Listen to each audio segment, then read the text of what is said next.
68వ వర్ధంతి సందర్భంగా ఆయన ఆశయాలు ఇంకా నెరవేరలేదు అనడానికి అనేక సమస్యలు ఇంకా భారతదేశంలో పెండింగ్ లో ఉన్నాయి. ఆయన రాసిన ఈ రాజ్యాంగ సాక్షిగా చెప్తున్నారు. ఉత్తరాది ఆధిపత్యం మీ దేశంలో కొనసాగుతుంది, సంపన్న వర్గాల ఆధిపత్యం మీ దేశంలో కొనసాగుతుంది. అలాగే భాష, ఒక మతము, ఒక ప్రాంతం ఆధిపత్యం కూడా ఈ దేశంలో కొనసాగుతున్నది. ఈ 75 సంవత్సరాల రాజ్యాంగం అమలు తర్వాత, 78 సంవత్సరాల స్వతంత్రం తర్వాత ఇవాళ బాబాసాహెబ్ అంబేద్కర్ ఆయన 55లో ఆయన ఇంకొక సంవత్సరం చనిపోతాడు. అనగా దక్షిణాదికి హైదరాబాద్ దేశానికి 2వ రాజధాని చేయమని చెప్పారు. మరి ఇంతవరకు ఎందుకు చేయలేదు? కాంగ్రెస్ సుదీర్ఘకాలంగా 55 సంవత్సరాలు ఈ దేశాన్ని పరిపాలించిన కాంగ్రెస్ ఇప్పటి వరకు కూడా దక్షిణాది గురించి పట్టించుకోలేదు. 11 సంవత్సరాలుగా అధికారాన్ని అనుభవిస్తున్న బీజేపీ ఎందుకు దక్షిణాదిలో తెలంగాణలో పాగా వేస్తా అంటున్నది, కర్ణాటకలో పాగా వేస్తా అంటున్నది, దక్షిణాదిలో పాగా వేస్తా అంటున్నది. మనం మీరు ఏం చేశారు ఈ దక్షిణాదికి అని చెప్పేసి మీకు ఓటేయాలి. ఈ దక్షిణాది ప్రజలు ఈ దక్షిణాదికి అడుగడుగున అవమానపరిచినందుక, నల్లవాళ్ళు అన్నందుక, మీ మంత్రులతో సహా, మీ ఎమ్మెల్యేలతో, మీ ఎంపీలతో సహా, కేంద్ర మంత్రులతో సహా మమ్మల్ని నల్లవాళ్ళని, నీచులని, నిశాచరులని అవమానపరిచినందుక మీకు ఓటేయాలి, మీకు అధికారం ఇవ్వాలి. ఇక్కడ కనీసం బాబాసాహెబ్ అంబేద్కర్ వర్ధంతి రోజైనా సరే, 68వ వర్ధంతి రోజైనా సరే మీరు ప్రామిసు ఈ దేశానికి బాబాసాహెబ్ అంబేద్కర్ హైదరాబాద్ను దేశానికి 2వ రాజధాని చేయాలన్నాడు. ఆ డిమాండ్ను మీరు పరిశీలించాల్సి వెంటనే పార్లమెంట్లో చట్టం తెచ్చి ఢిల్లీకి ఏ స్థాయి అయితే ఇచ్చారో, ఢిల్లీ ఎట్లయితే ఈ దేశానికి మొదటి దేశ రాజధాని అయిందో, ఈ హైదరాబాద్ను 2వ రాజధానిగా చట్టం చేయండి. ఎందుకు హైదరాబాద్ 2వ రాజధానిగా చట్టం కావాలి? 3 కీలకమైన ముఖ్యమైన అంశాలు. పరిపాలన విభజన ఉత్తరాదికే పరిమితం కావద్దు, దక్షిణాది కూడా ప్రజలు ఉన్నారు. 130 మంది ఎంపీలు మేము ఇవాళ ఓటేస్తున్నాం. అక్కడ ప్రతి బిల్లులో ఓటేస్తున్నాం 78 సంవత్సరాలుగా. కానీ మాకు సుప్రీంకోర్టు బెంచ్ ఇవ్వలేదు, మాకు హైదరాబాద్ సెకండ్ క్యాపిటల్ చేయలేదు, మాకు మీరు డెవలప్మెంట్ కౌన్సిల్ ఇవ్వలేదు, అలాగే మాకు ఐటీ కెనడాలు ఇవ్వలేదు, మాకు ఇవాళ విభజన హామీలు నెరవేర్చలేదు, ఏపీకి ప్రత్యేక హోదా ఇవ్వలేదు, అట్లాగే పోలవరానికి జాతీయ హోదా ఇవ్వలేదు, కాళేశ్వరానికి జాతీయ హోదా ఇవ్వలేదు, మాకు ఇవాళ కోచ్ ఫ్యాక్టరీ నిన్నగాక మొన్న ప్రకటించారు తప్ప మాకేమీ మురగలేదు. అట్లాగే కృష్ణా గోదావరి సమస్య పరిష్కరించబడలేదు. ఇప్పటికీ అక్కడ ఏదైతే కర్ణాటక కావేరీ జల వివాదం పరిష్కరించబడలేదు. కర్ణాటక తమిళనాడు మధ్యలో ఉన్న ఏ సమస్యను ఇంతవరకు మీరు పరిష్కరించలేదు. అంతేకాకుండా కేరళను పట్టించుకోలేదు, అంత దూరం ఉన్న కేరళ రాష్ట్రాన్ని కూడా మీరు పట్టించుకోలేదు. కానీ అక్కడ అధికారం కావాలి మీకు, ఈ రాష్ట్రాల్లో దక్షిణాదిలో అధికారం కావాలి. ఎట్టి పరిస్థితుల్లో మా అస్తిత్వాన్ని, మా హక్కులని, మా ఆత్మ గౌరవాన్ని కాపాడిన వాళ్ళు మాత్రమే అధికారాన్ని మేము అప్పగించపరుచుకున్నాం.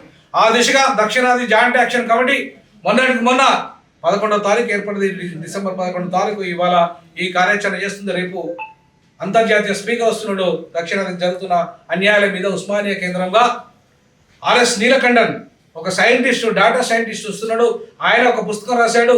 ఇవాళ దక్షిణాది ఉత్తరాదికి ఎందుకు డివైడ్ కావాలి, ఎందుకు ఈ పంపకాలలో అన్యాయం జరుగుతున్నది, ఎందుకు ఇవాళ మేము రూపాయి కడితే మాకు 40 పైసలు వస్తాయి, ఉత్తరాది వాళ్ళు 3 రూపాయలు వాళ్ళకు పోతున్నాయి. అంటే మేము పన్నులు కడితే వాళ్ళకు సంపద వస్తున్నది, మేము ఓటేస్తే అధికారం వాళ్ళకు వస్తుంది, ప్రధానమంత్రి వాళ్ళే ఉంటారు, స్పీకర్ వాళ్ళే ఉంటారు, రాష్ట్రపతి వాళ్ళే, డిప్యూటీ స్పీకర్ వాళ్ళే, కేంద్ర మంత్రి శాఖలన్నీ వాళ్ళే. అంటే పూర్తిగా ఆధిపత్యం అంతా వాళ్ళదే. రేపు ఇంకా పార్లమెంటు సంఖ్య పెరిగితే, డీలిమిటేషన్ తర్వాత మా అస్తిత్వమే పూర్తి స్థాయిలో పడిపోయే అవకాశం ఉంది. 130 స్థానాలు కాస్త 100కు పడిపోయే పరిస్థితి ఉంది. మరి ఇట్లాంటి సిచ్యువేషన్స్లో దక్షిణాది నుండి ఏ పార్టీ కూడా వాయిస్ వచ్చేసే పరిస్థితి లేదు. అంతా అవినీతి పార్టీలు అయిపోయినాయి, కుంభకోణాల పార్టీలు అయిపోయినాయి, ప్రాంతీయ పార్టీలు, కుల పార్టీలు అయిపోయినాయి. మొత్తం ఓవరాల్గా వాళ్ళు ఉత్తరాది వాళ్ళు హిందీ భాష పేరు మీద ఏకమైతే మనం కనీసం దక్షిణాది పేరు మీద ఎందుకు ఏకం కాకూడదు?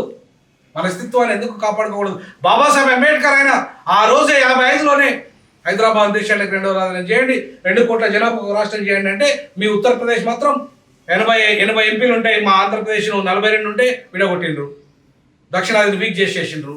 మరి మీ ఉత్తరప్రదేశ్ మాకంటే 100 ఏళ్ళు వెనుకబడ్డది, అన్ని రంగాల్లో వెనుకబడ్డది. మీరు ఎందుకు ఇంతవరకు ఉత్తరప్రదేశ్ను 4 రాష్ట్రాలుగా విభజన చేయమని మాయావతి అసెంబ్లీ తీర్మానం చేస్తే చేయలేదు? అంటే మీ ఆధిపత్యం కోసమా? అంటే మేము మాత్రం 42 ఎంపీలకే విడిపోవాలి, మీరు 80 ఎంపీలు అట్లనే ఉండాలా? అంటే మీ ఆధిపత్యం అంటే ప్రైమ్ మినిస్టర్ నిర్ణయించేది మీరే కాబట్టి, స్పీకర్ని నిర్ణయించేది, రాష్ట్రపతి నిర్ణయించేది, అంటే దేశ రాజకీయాలన్నీ మీరే నిర్ణయించాలి. ఇక అదాని అంబానీ సంపద అంతా మీ చెవులకే పోవాలి. వాళ్ళు మొత్తం దేశంలో ఉన్న కొత్త సంపద అంతా మీ చేతిలో ఉండాలి, అధికారం మీ చేతిలో ఉండాలి, ఆధిపత్యం మీ చేతిలో ఉండాలి, పదవులు మీ చేతిలో ఉండాలి. అంటే మేము ఎందుకు ఇక్కడ? మా అస్తిత్వం అవసరం లేదా? మా భాషలు, మా అస్తిత్వము, మా ప్రాంతము. ఇవాళ వీటన్నిటి దృష్ట్యా దక్షిణాది జాయింట్ యాక్షన్ కమిటీ ఎట్లయితే Telangana joint action committee Telangana అస్తిత్వం కోసం కొట్లాడిందో, ఆత్మగౌరవం కోసం కొట్లాడిందో, మా నీళ్లు మాకు కావాలి, మా నిధులు మాకు కావాలి. ఇవాళ మొత్తం ఉత్తరాది వాళ్ళు వచ్చే ఢిల్లీ వాళ్ళు, ఉత్తరాది వాళ్ళు పంజాబీ, హర్యానా, ఇవాళ గుజరాతీ వాళ్ళు, మార్వాడి వాళ్ళు హైదరాబాద్నే కాదు మొత్తం దక్షిణాదిని దోచేస్తారు. మా వ్యాపారాలన్నీ మీరు దోచేస్తుంటే, మా వాళ్ళు 1 కోటి మంది నిరుద్యోగులు హైదరాబాద్లో ఉంటే మీ కనీసం మా వాళ్ళకు ఒక ఉద్యోగం ఇస్తారా? మీ వ్యాపారాల్లో, మీ దుకాణాలలో మా వాడు చిన్న గుమాస్తాలో పనిచేస్తాడా? చేయనియరు. అక్కడికి వెళ్ళి తెలుసుకుంటారు మీరు. అంటే మేమేం కావాలి ఇక్కడ? మా వ్యాపారాలు మీరు గుంజేసుకుంటారు, మా అధికారం మీరు గుంజేసుకుంటారు, వాళ్ళ మా సంపద మీరు గుంజేసుకుంటారు, మాకు అవకాశమే లేకుండా చేస్తారు. ఖచ్చితంగా రానున్న రోజుల్లో ఉత్తరాది గో బ్యాక్ అనే నినాదాన్ని తీసుకుంటాం. మా స్వచ్ఛందంగా మొత్తం దక్షిణాది వాళ్ళు మీరు ఎవరు కూడా ఉత్తరాది వస్తువులు కొనద్దు, ఉత్తరాది వస్తువులు ఎవరు కూడా కొనడానికి వీల్లేదు. స్వచ్ఛందంగా బైకాట్ చేద్దాం. ఆ రోజు గాంధీజీ గారు ఎట్లయితే విదేశీ వస్తు బహిష్కరణ అన్నాడో, ఇలా ఉత్తరాది వస్తు బహిష్కరణ మేము పిలిపించుకున్నాం. ఎందుకంటే మా ప్రాంతం వాళ్ళు నిరుద్యోగులు అవుతారు. మా ఎస్సీ ఎస్టీ బీసీ మైనార్టీలు ఈ ప్రాంతంలో చిన్న చిన్న వ్యాపారం చేసుకునే వాళ్ళు ఉంటే ఇప్పుడు మీ అదాని అంబానీ మాల్స్ వచ్చేసినాయి. మొత్తం వాళ్ళే ఆ చిన్న కూడా, అంటే వాళ్ళ కూరగాయలు కూడా వాళ్ళే అమ్ముకుంటారు. మరి మా వాళ్ళు కూరగాయలు అమ్ముకోవద్దు, మా వాళ్ళు ఛాయ్ దుకాణాలు పెట్టుకోవద్దు, మా వాళ్ళు చెప్పుల దుకాణాలు పెట్టుకోవద్దు, మా వాళ్ళు కుండలు అమ్ముకోవద్దు, మా వాళ్ళు ఏది లేదు.